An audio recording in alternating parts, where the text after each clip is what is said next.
இருக்கோ, எங்கெல்லாம் வறுமை இருக்கோ, எங்கெல்லாம் தீண்டாமை இருக்கோ, அதற்கு எதிராக அரசினுடைய ஒட்டுமொத்த திட்டங்களையும் கொண்டு போய் சேர்த்திருக்கிறார்.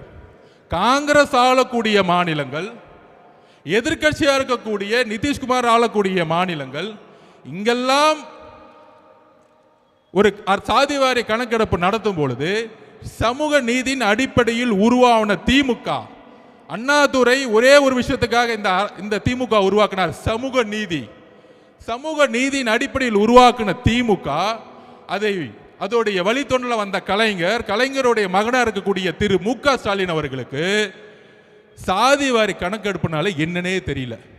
மக்கள் தொகை கணக்கெடுப்பையும் சாதிவாரி கணக்கெடுப்பையும் குழப்பி சட்டசபையில் பேசுறாரு. இது ஒன்றிய பாஜக அரசு தான் நடத்தணும். ஒன்றிய பாஜக அரசு தான் நடத்தணும்னா எப்படி கர்நாடகாவில் சீதாராமையா நடத்தினார்?